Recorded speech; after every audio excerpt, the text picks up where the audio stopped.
Ada seorang syekh cerita dalam salah satu ceramahnya, cerita tentang seorang dokter perempuan di sana, di Arab sana. Ada seorang anak lelaki bawa ibunya masuk ke dokter ini. Subhanallah, ibunya ini gila. Anak-anak muda ini, belum nikah, dia bawa ibunya. Nanti ibunya tersenyum sendiri, ketawa sendiri. Masuk ke ruang dokter itu, mejanya dokter diputerin sama ibunya. Anaknya minta maaf, ya dok, kata dia, sekali-kali nanti ngeliat di televisi dokter itu ada gambarnya Ka'bah. Ibunya ngomong, nak, kau bukan nak ngomong, kamu bohong mat kau bohong sama ibu. Katanya mau dibawa umroh ibu, kata dia. Nanti diludahin anaknya, digigit anaknya. Nanti kerudungnya ibunya terbuka, dipasangin lagi.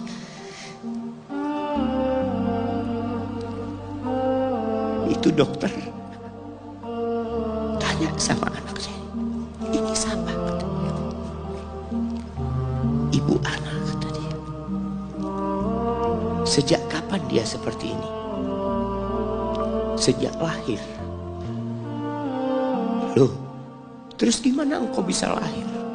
Iya, sama kakek anak, ibu anak dinikahkan, tapi 10 bulan diceraikan.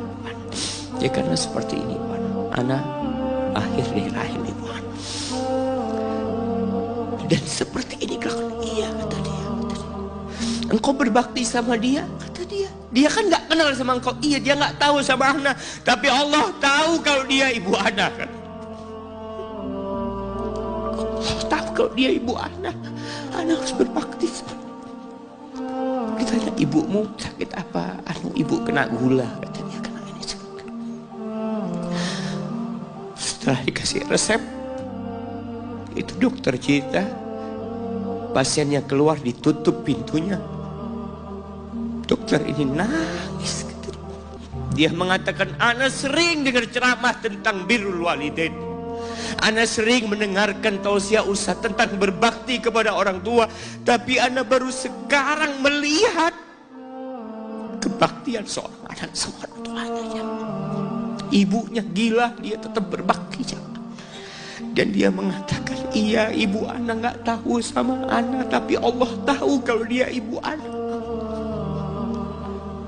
Dan yang ngasih wasiat supaya kita berbakti sama orang tua itu Allah, jemaah. Apapun yang dilakukan orang tua kita.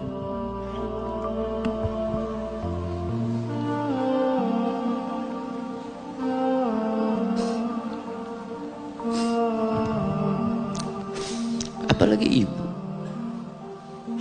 Allah katakan, hamalathu ummuhu kurha wa wada'athu kurha.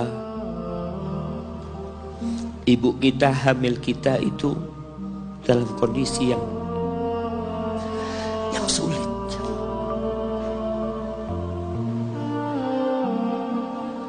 Ada ibu yang harus bed rest demi anaknya lahir. Demi kita lahir, ibu kita itu bed rest. Capek dikit keluar darah.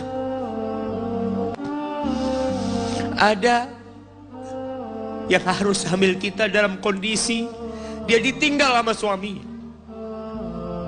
Dia harus cari nafkah sendiri. Ada yang harus muntah-muntah demi kita. Allah. Lalu kita berdiri buat ibu kita. Capek. Diceritakan seorang, ya kita semua tahu ceritanya, tentang 3 orang yang masuk ke dalam gua. Kemudian gua itu tertutup dengan batu yang menggelinding. Lalu mereka bertawasul dengan amal soleh mereka. Salah satunya yang mengatakan, ya Rabbi, Allahumma, ya Allah, aku punya 2 orang tua. Aku punya 2 orang tua. Yang aku senantiasa memberikan susu kepada keduanya sebelum keluarga yang lain minum susu. Dia sudah menikah, dia punya istri, punya anak.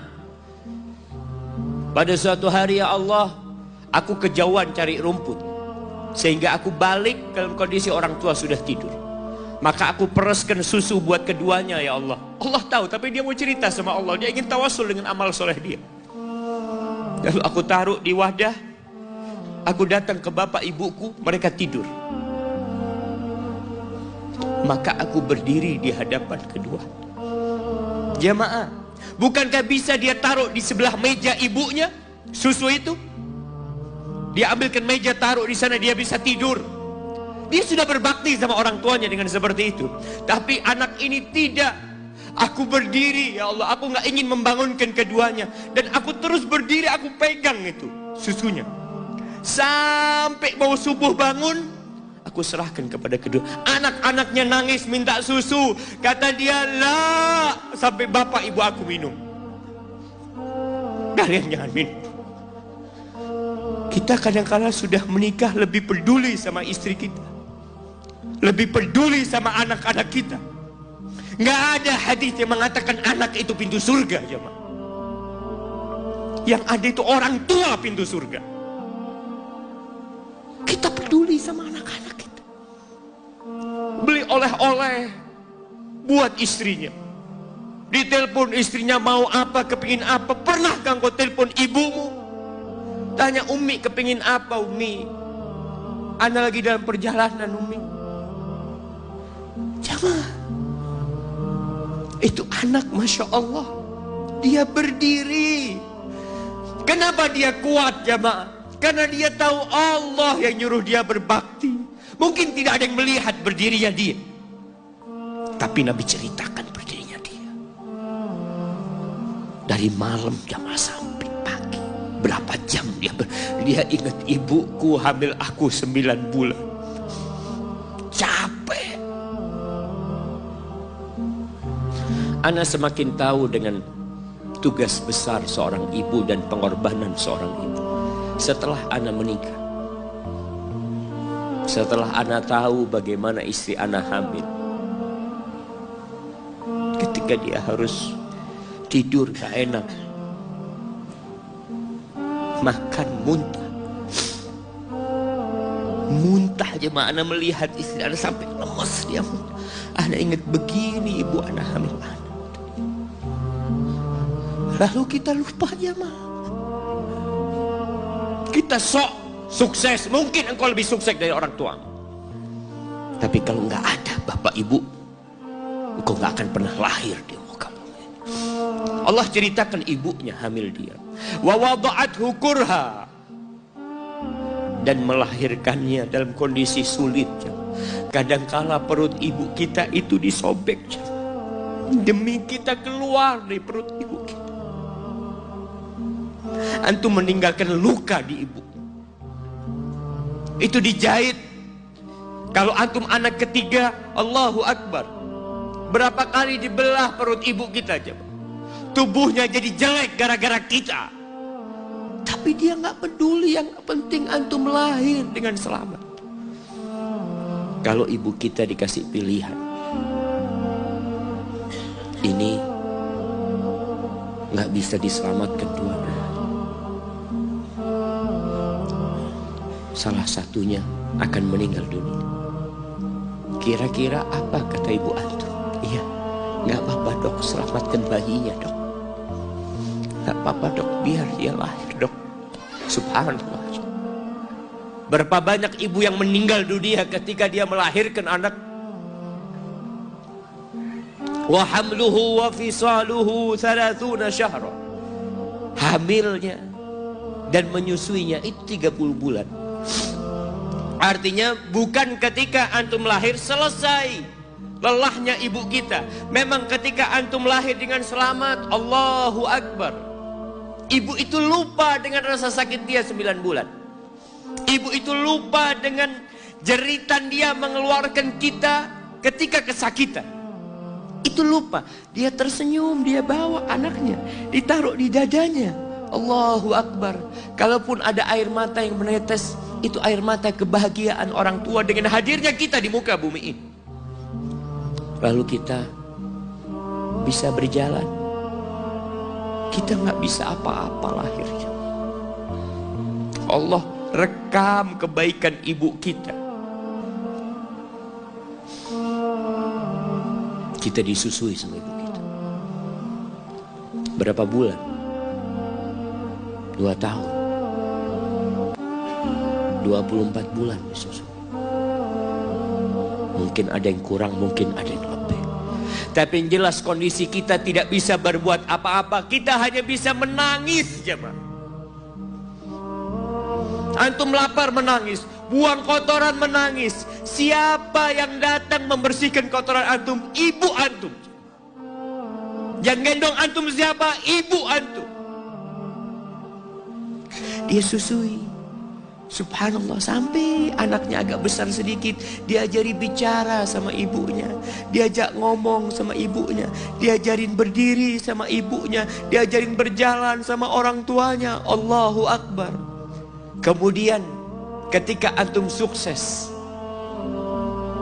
antum berangkat ke luar negeri, antum berangkat ke luar kota, meninggalkan kedua orang tua antum, boleh, asalkan dengan ridho orang tua antum. Kalau ibu antum telepon, antum di Batu sini, kuliah, sampai sukses jadi pengusaha di sini. Ibu antum di kampung telepon, nah, ibu ingin kau balik ke kampung. Jangan pernah mengatakan, bu, anak kerjanya di sini, ibu. Saya ditugaskan di sini. Tinggalkan semua pekerjaanmu, pulang ke rumah. Ustaz, gimana dengan istri dan anak-anak anak? Yang ngasih makan istri sama anak-anak antum itu Allah Jalla Jalla. Bawa pulang ke kampung, hidup sama ibu antum. Jamaah, ada seorang sahabat yang izin untuk berjihad, izin untuk mendapatkan surga yang paling tinggi, izin untuk bisa memberikan syafaat kepada 70 dari keluarganya. Kalau dia mati syahid, dia datang kepada Nabi SAW, ditanya, bapak ibumu hidup? Iya, kata dia. Pulang engkau ke sana. Fathammal jannah, di sana ada surga. Ilzam rijlaya, engkau tetap di kaki ibumu. Ini mau jihad, bukan mau cari fulus, jemaah. Bukan mau cari kenikmatan dunia, dia mau cari surga. Tapi pintu surga yang paling baik orang tua dapat jauh-jauh. Jemaah, wallah, ketika antum nangis di kasur ibu, di dapur lagi masak, dimatikan kompornya, dia datang jumpai antum. Antum lihat, anak sering lihat ketika kajian, bagaimana seorang ibu yang gendong anaknya yang nangis. Dia ingin dengarkan kajian, tapi engkau menghalangi dia untuk mendengarkan kajian dengan baik. Dia harus gendong.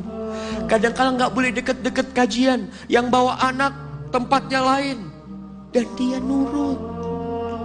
Engkau ganggu hidup dia dari sejak engkau lahir.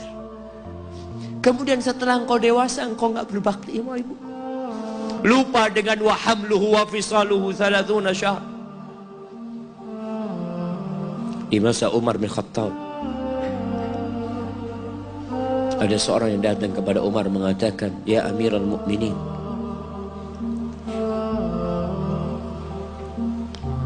aku ini jadi kendaraan buat ibu. Aku ini yang membersihkan kotoran ibu, dan aku palingkan wajahku. Ibuku sudah lumpuh, gak bisa apa-apa, dan aku berusaha untuk berbakti sama dia. Aturani qad jazaituha. Gimana menurut, apakah aku sudah balas kebaikan ibuku? Kata Umar, la, kata dia. Enggak, belum. Ya Amirul Mukminin, bukankah aku sekarang ini telah berbuat kepada ibuku seperti ibuku berbuat kepadaku waktu aku kecil? Artinya sama pekerjaannya sekarang ini. Aku yang menyuapin ibuku, aku yang membersihkan ibuku, yang mengantarkan dia ke kamar mandi. Semua yang pernah dilakukan ibuku, kira-kira sudah aku lakukan semua sekarang. Kata Umar, enggak sama, kata dia. Ibumu waktu merawatmu ketika engkau kecil, Ibumu berharap engkau bisa hidup. Sedangkan engkau sekarang merawat ibumu ketika sudah tua sakit-sakitan, engkau berharap ibumu mati.